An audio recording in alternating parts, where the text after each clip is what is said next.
What if most of the people around you are not real? Not in the way you think about real, not dangerous, not fake in a way you could prove, but real in the way that an actor in the background of a film is real, present, functional, part of the scene, but not carrying a story of their own. This idea did not come from a philosopher sitting in a quiet room. It did not come from a scientist running experiments. It came from the mouths of ordinary people who had been put into a deeply relaxed hypnotic state and asked to speak from the deepest part of themselves. It came from hundreds of sessions spanning decades, and it kept coming back. The same idea. Different people, different countries, different languages, always the same answer underneath. The hypnotherapist who first documented this pattern was Dolores Cannon. She spent over 5 decades regressing clients into past lives and into states of consciousness beyond ordinary waking awareness. She was not looking for this concept. She was not leading her clients toward it.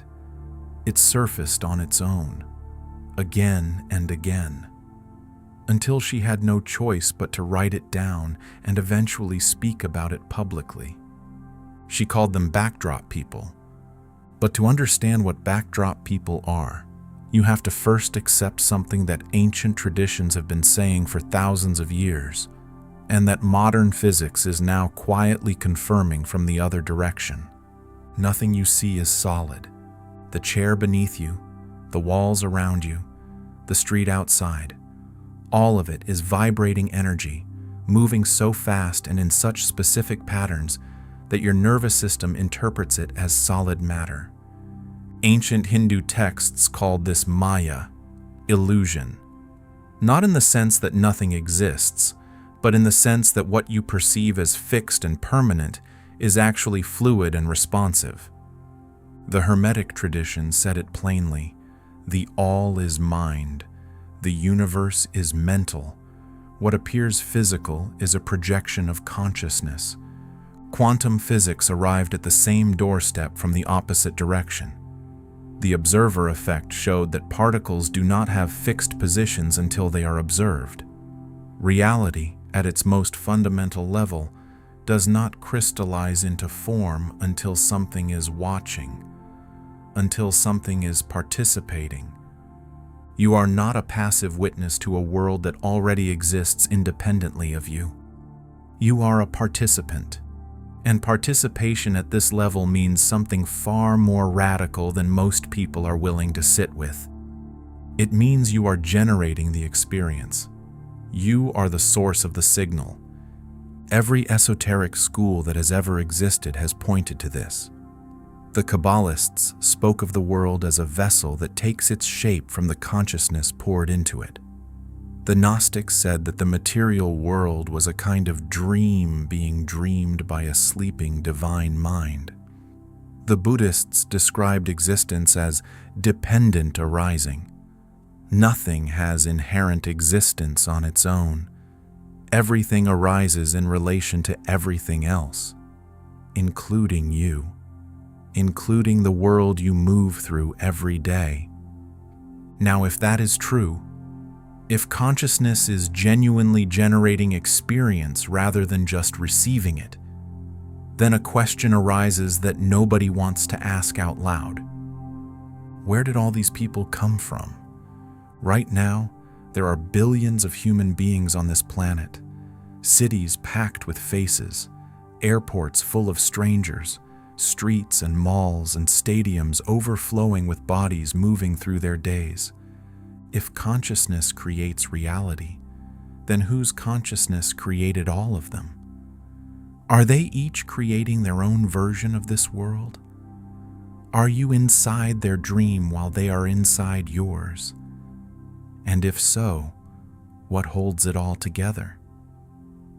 The esoteric answer has always been that reality is layered, that there are souls at different stages of a very long journey, that some beings have been incarnating for millions of years, carrying enormous depth and complexity within them, that others are newer, that the process of evolution through physical form is not the same for every being walking around in a human body.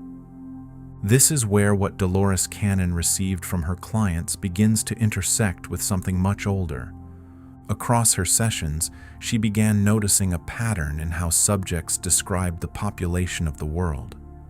When speaking from that deep hypnotic state, where the analytical mind steps aside and something more fundamental speaks through them, they consistently described a distinction between two types of people. Those who carry what might be called a full soul, a being on a genuine evolutionary journey, with past lives and future lives and a specific purpose for being here, and those who do not. The second group was described differently depending on the client, but the description always carried the same essential quality. They are here to fill the environment, to make the world feel populated, to give the stage its texture and density. They are backdrop. Think about how a film is made. The director and the cinematographer spend enormous energy on the lead actors. The story lives inside those performances. But a film set in a busy train station cannot have only 3 people in it. You need the woman reading the newspaper who never looks up, the man walking past with a briefcase, the child running ahead of a parent who never arrives. They are not in the story, but without them, the story collapses. The world loses its believability. The stage needs its extras. What the sessions described was that consciousness operates in exactly this way. When a soul creates an incarnation, it does not enter a pre-built world waiting for it. It enters a co-created field, and that field needs to be populated. Not every being in it is carrying the full weight of an ancient soul with contracts and lessons and a complex inner life. Some of them are energy taking human form simply to hold the environment together, to give the lead actors something to move through. This is not a comforting idea on the surface. The mind wants to resist it. Because you look at the people around you and they seem real. They have faces. They react. They speak. And many of them are real in the deepest sense. The ones who appear in your life and leave a mark. The ones who break your heart or change your direction or reflect something back to you that you could not have seen alone. Those are real. Those are the ones you came here with. The ones you made arrangements with before either of you arrived. But the stranger you pass on the street who does not register. The crowd you move through and forget. The faces in the background of your daily experience that never step forward into your story. The information that emerged from these sessions suggested that a significant portion of these are something different. Denser energy, lower vibrational structure, present to fill the canvas, but not carrying the same depth. The Gnostic texts spoke of the Hylics, the material ones, beings composed primarily of dense matter with little or no connection to the divine spark. This was not a judgment. It was a classification, a recognition that not every form of life carries the same quality of consciousness. The universe operates on a spectrum, and not everything is at the same point on that spectrum. The Sufis spoke of levels of the soul, the nafs, each level representing a different relationship to awareness. The lowest level is purely reactive, driven by instinct and survival, moving through the world without reflection. What came through in the sessions was that these backdrop beings exist at the densest end of that spectrum. They are not here to grow in the same way. They are here to maintain the weight of the world, to keep the environment dense enough for others to learn. And Earth is a very dense place, described as one of the most difficult learning environments, because the density creates friction, and friction creates growth. So the backdrop is not a mistake. It is part of the structure. But here is the deeper question. What happens when you interact with one? Because they are not statues.